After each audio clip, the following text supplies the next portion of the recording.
Bien-aimés, nous vous saluons au nom de notre Seigneur Jésus. Ce matin, nous avons le privilège de revenir une fois de plus pour partager avec vous la parole divine.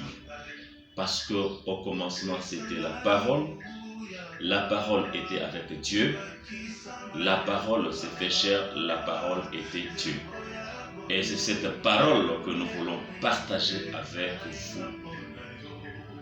Sans plus tarder, nous voulons partager avec vous ce petit thème, la vie avec Dieu. Avant que nous ne puissions expliquer qu'est-ce la vie, nous voulons lire la Bible.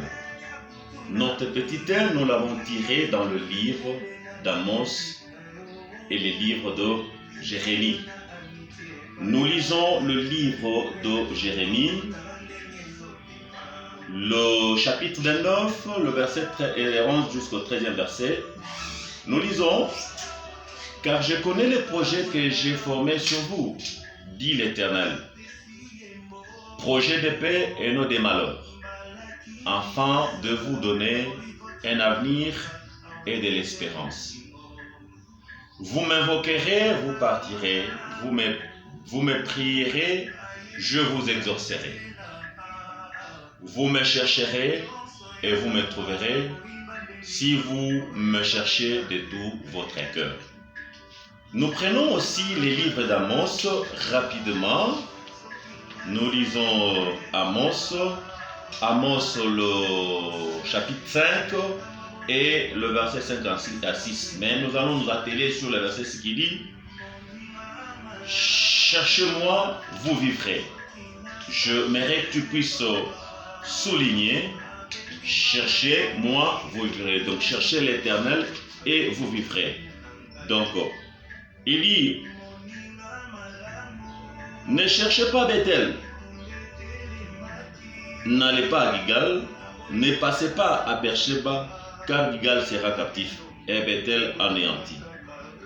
Cherchez l'Éternel et vous vivrez. J'aimerais que tu puisses souligner avec moi: cherchez l'Éternel et vous vivrez. Ici, dans le livre de Jérémie, j'aimerais que tu soulignes aussi: vous me chercherez, vous me trouverez, si vous me cherchez de tout votre cœur. Bien-aimés, nous allons essayer d'abord d'expliquer la vie c'est quoi. La vie, c'est une période qui s'étend de la naissance jusqu'à la mort. Et sur cette période, l'homme est appelé à vivre.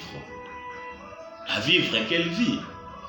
En tant qu'enfant de Dieu, nous sommes appelés à vivre une vie décente, une vie harmonieuse, une vie de bonheur comme ça a été révélé par le prophète Jérémie, et non pas une vie de malheur. Mais ce n'est pas le cas avec les enfants de Dieu. Nous sommes chrétiens, nous sommes enfants de Dieu, nous jeûnons, nous prions. Mais la vie que nous menons, si nous essayons d'observer tout autour de nous, c'est une vie qui ne concorde pas aux enfants de Dieu. La vie, si on peut encore aller plus loin en expliquant, nous pouvons dire que la vie signifie tout simplement toute activité de l'homme dans son entourage, sur le plan naturel et sur le plan social. Donc cette activité-là qui s'étend d'une période à une autre, c'est ce qu'on appelle la vie. Maintenant, revenons dans la Bible. Dieu s'est révélé à Amos. Dieu aussi s'est révélé à Jérémie. Nous connaissons Amos, nous connaissons Jérémie. Jérémie, c'est un prophète de Dieu. Amos aussi un serviteur de Dieu. Mais Dieu s'est révélé à ces gens-là pour qu'ils apportent un message à l'humanité sur la façon de vivre. La vie avec Dieu. Écoutez, bien-aimés. La Bible est en train de nous dire ceci que: car je connais les projets que j'ai formés sur vous, dit l'Éternel, projets de paix et non de malheur, afin que vous donniez un avenir et de l'espérance. Bien-aimé, ce matin, j'aimerais que tu puisses réfléchir sur ta vie. Est-ce que cette vie-là que tu mènes, tu es avec Dieu? Parce que quand on est avec Dieu, on est rayonnant de jour. Quand on est avec Dieu, c'est une vie de prospérité. Lorsqu'on est avec Dieu, c'est une vie où Dieu lui-même s'occupe de nous et il surmonte les épreuves qui se présentent devant nous. La vie avec Dieu. Bien-aimé, si la vie est une période qui s'étend, la période de la naissance et la période de la mort, tu dois savoir que tu le veuilles ou pas, tu mourras. Que je le veuille ou pas, je mourrai. Parce que sur cette terre, personne ne peut rester éternel. Nous sommes tous des passagers. Et si nous sommes tous des passagers, qu'adviendrait-il le jour où toi et moi, nous allons mourir? Et le jour du jugement,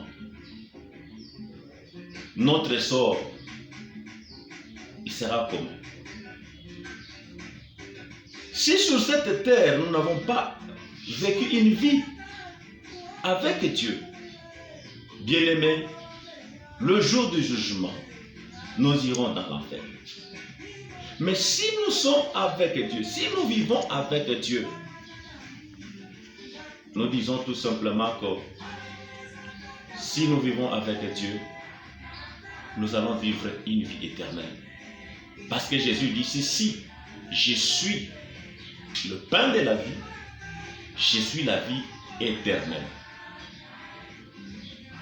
La vie avec Dieu, c'est une vie pleine de succès. Jérémie a eu une révélation. Dieu est en train de dire à Jérémie, j'ai formé sur vous un projet de malheur et non pas un projet de bonheur. Regarde tout autour de toi, mon frère, ma soeur. Regarde dans ta famille, mon frère, ma soeur. La vie que mènent les membres de ta famille est-elle une vie des enfants de Dieu? Regarde dans ton entourage, dans la société là où tu es. La vie que tu es en train de mener est-elle une vie des enfants de Dieu? Il est temps de chercher l'Éternel. Parce que la Bible dit ceci, cherchez l'Éternel et vous vivrez. J'aimerais que tu puisses chercher l'Éternel et vivre par la suite. Aujourd'hui, tu es victime des complots sataniques. Aujourd'hui, tu es victime des décrets qu'on t'impose dans ta famille. C'est parce que la vie que tu mènes, ce n'est pas une vie harmonieuse avec Dieu. Tu peux condamner, tu peux avoir des idées que voilà, moi je suis ensorcelé. Le problème n'est pas à ce niveau-là. Le problème, c'est toi-même. La Bible est en train de dire, si vous me cherchez de tout cœur, Dieu a besoin de ton corps pour qu'il puisse étendre l'abondance. Dieu a besoin de ton cœur pour qu'il puisse manifester sa grandeur divine. Jérémie a eu cette révélation.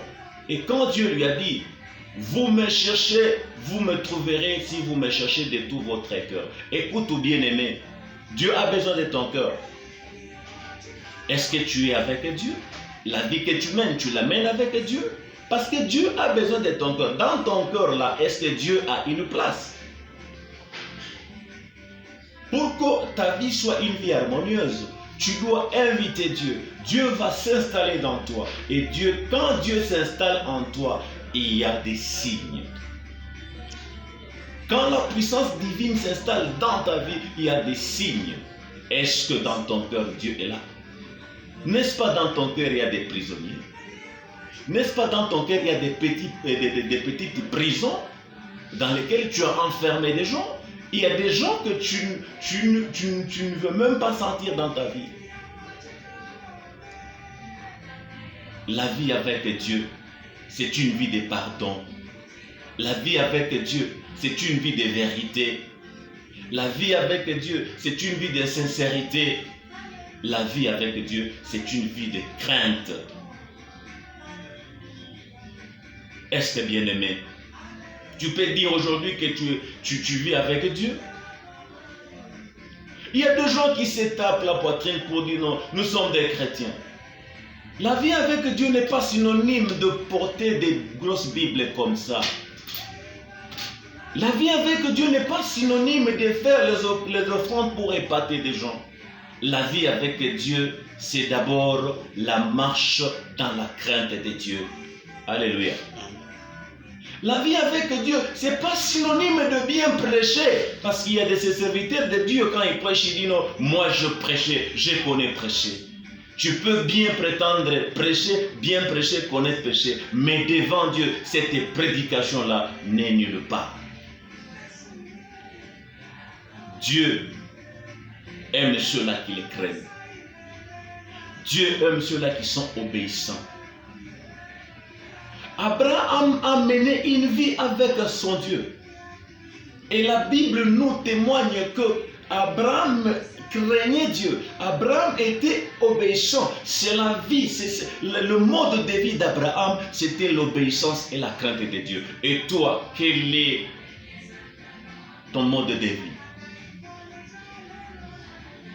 Quel est cette mode de vie? Est-ce que tu crains l'Éternel? Abraham a eu gain de cause avec Dieu parce qu'il craignait Dieu. Bien-aimé, la vie avec Dieu, c'est une vie d'obéissance.